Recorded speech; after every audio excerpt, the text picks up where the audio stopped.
Alright guys, 20th tutorial, real quick tutorial. I finally typed all this code and finished up our program. See, look at all this. You really didn't want to have to sit there and watch me type all this, did you? But anyways, now that I typed it, I want to show you guys what I did and how it works. The first thing we did is we synthesized all of our outlets. I mean, this is nothing new, just housekeeping stuff.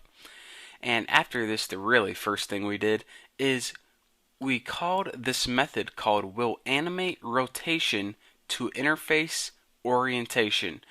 And go ahead and start typing that and all your parameters are going to pop up. Just keep everything good by default. And what this method is, it's a built-in method, and what we just did is, well, we inherited it from our parent class and we needed to overwrite it.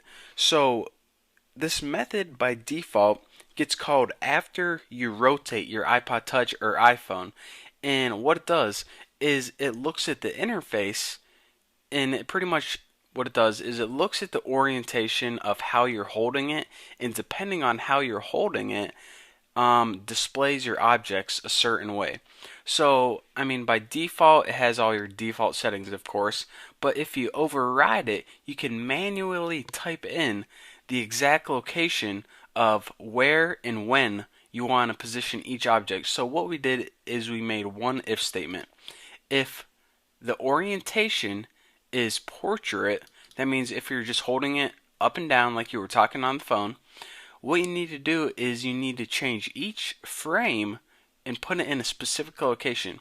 Now, each button has a property called a frame, and a frame is pretty much the container that holds that object, in this case the button.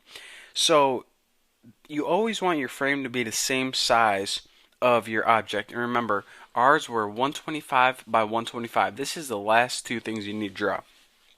The first two things are the location on your screen.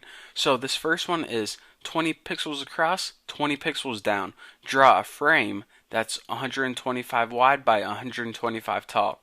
And by the way, this CG rectangle make is, we're going to be getting into drawing later, but CG means core graphics, and whenever you make a CG object, it pretty much just draws something on screen. So what we did is we pretty much drew a rectangle. I mean, you couldn't actually see it, of course, it's invisible, but it pretty much was a container, aka frame, to hold the button. So by default, when you're holding your phone straight up and down, we drew each frame pretty much giving it coordinates of where we want our button to go. And this else statement right here, this is what this means. Alright, by default, if the orientation is equal to holding it straight up and down, then go ahead and draw it appropriately. Else, if you're holding it sideways, go ahead and redraw them so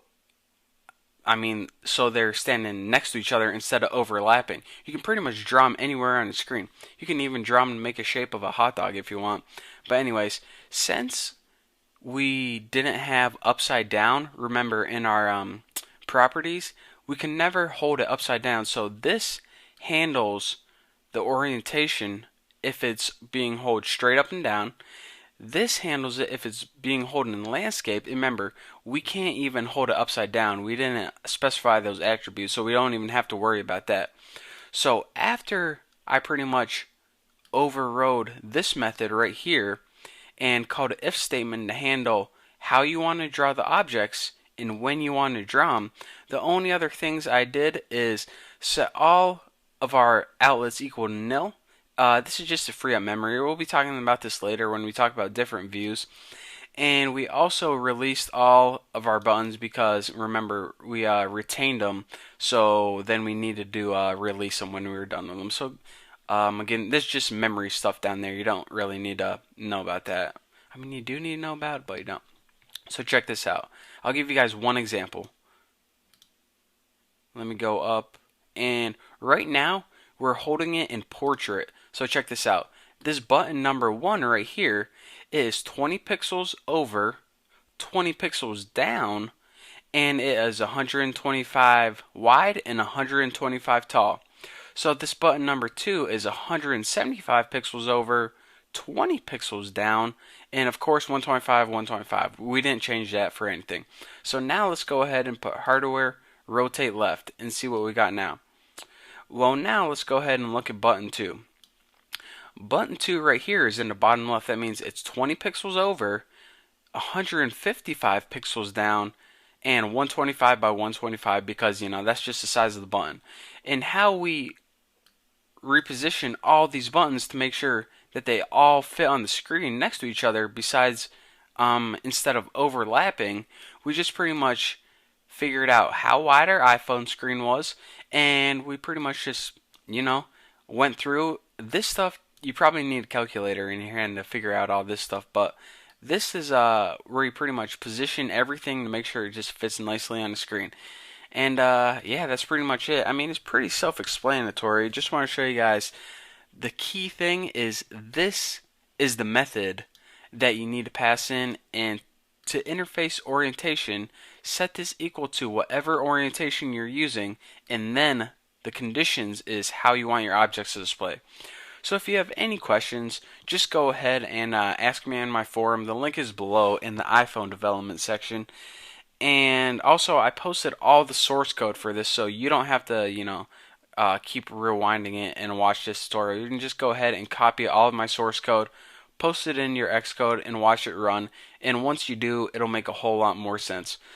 So for now, I just want to, I don't really want to do anything right now except eat pudding. But thank you guys for watching, and don't forget to subscribe. And in the next tutorial, we're going to be going over multiple views. That means a program that has more than one screen. We haven't done it yet. It's going to be super awesome. I'm more excited for it than I've ever been before in my entire life. So thank you for watching. Don't forget to subscribe, and I'll see you guys next time.